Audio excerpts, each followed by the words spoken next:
नमस्कार, स्वागत है आपका तेज युग न्यूज में। मैं हूं आपके साथ शालिनी। आइए बढ़ते हैं आज की बड़ी खबर की ओर। एयर इंडिया को बोइंग 787 के RAT की दोबारा जांच के निर्देश। पायलट एसोसिएशन की मांग पर DGCA का फैसला, बोइंग से भी रिपोर्ट मांगी।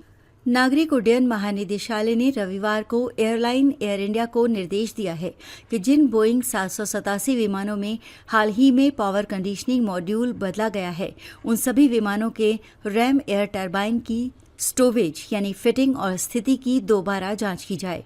DGCA का ये निर्देश एयर इंडिया के 2 बोइंग 787 विमानों में हाल में हुई तकनीकी घटनाओं और फेडरेशन ऑफ इंडिया पायलट्स के एयर इंडिया के सभी बोइंग 787 ड्रीम लाइनर विमानों को ग्राउंड करने की मांग पर आया है। DGCA ने अमेरिकी विमान निर्माता बोइंग से भी इस घटना पर रोक लगाने के लिए उपयोगों की डिटेल रिपोर्ट मांगी है। इसके अलावा दुनिया भर में बोइंग 787 सीरीज के विमानों में इस तरह की अनकमांडेड RAT डिप्लॉयमेंट की घटनाओं का पूरा डेटा मांगा। साथ ही PCM मॉड्यूल बदलने के बाद दिखी सर्विस डिफिकल्टी रिपोर्ट की भी जानकारी डिमांड की है। दरअसल 4 अक्टूबर को अमृतसर बर्मिंघम फ्लाइट AI 117 में लैंडिंग से ठीक पहले RAT अपने आप खुल गया था। इसके बाद 9 अक्टूबर को वियना से दिल्ली आ रही फ्लाइट AI 154 को ऑटो पायलट सिस्टम फेल होने और तकनीकी खराबियों के चलते दुबई डाइवर्ट करना पड़ा था। फेडरेशन ऑफ इंडियन पायलट्स ने 10 अक्टूबर को DGCA से एयर इंडिया के सभी बोइंग 787 ड्रीम लाइनर विमानों को ग्राउंड करने की मांग की थी। इसके लिए बोइंग 787 विमानों के इलेक्ट्रिकल सिस्टम की जांच कराने की बात कही गई थी। साथ ही एयर इंडिया का स्पेशल ऑडिट करने की भी मांग की थी। FIP अध्यक्ष कैप्टन CS रंधावा ने सिविल एविएशन ने कहा था, FIP 5000 पायलटों का प्रतिनिधित्व करता है।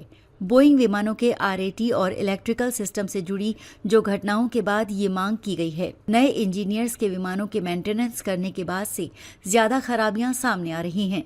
मिनिमम इक्विपमेंट लिस्ट रिलीज और रिपीटेटिव स्नैक्स की जांच जरूरी है। ऑस्ट्रिया के वियना से दिल्ली के लिए जा रही एयर इंडिया फ्लाइट AI 154 को तकनीकी खराबी के कारण दुबई में लैंड कराया गया। एयरलाइन के मुताबिक फ्लाइट की जांच के बाद दोबारा टेक ऑफ के लिए क्लियरेंस दिया गया। फ्लाइट दुबई से सुबह 8:45 पर रवाना हुई। सभी यात्री सुरक्षित हैं। प्लेन में auto pilot, ILS, flight directors और फ्लाइट कंट्रोल सिस्टम फेल हो गए थे। अमृतसर से इंग्लैंड के बर्मिंघम जा रही एयर इंडिया की flight AI 117 Boeing dream liner 787-8 की बर्मिंघम एयरपोर्ट पर 4 अक्टूबर को इमरजेंसी लैंडिंग कराई गई थी। फ्लाइट ने दोपहर 12:52 पर अमृतसर से उड़ान भरी थी और करीब 10 घंटे 45 मिनट बाद बर्मिंघम पहुंची थी। लैंडिंग से पहले विमान की रैम एयर टरबाइन अपने आप एक्टिव हो गई, जिसके बाद पायलट ने एहतियातन इमरजेंसी लैंडिंग की।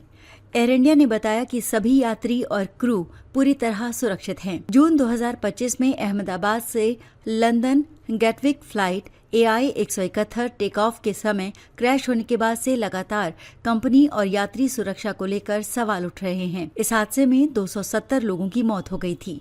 तभी से FIP बोइंग 787 के इलेक्ट्रिकल सिस्टम की जांच की मांग कर रहा है। अब तक के लिए बस इतना ही। फिर होगी आपसे मुलाकात। तब तक के लिए नमस्कार और देखते रहिए तेज युग न्यूज।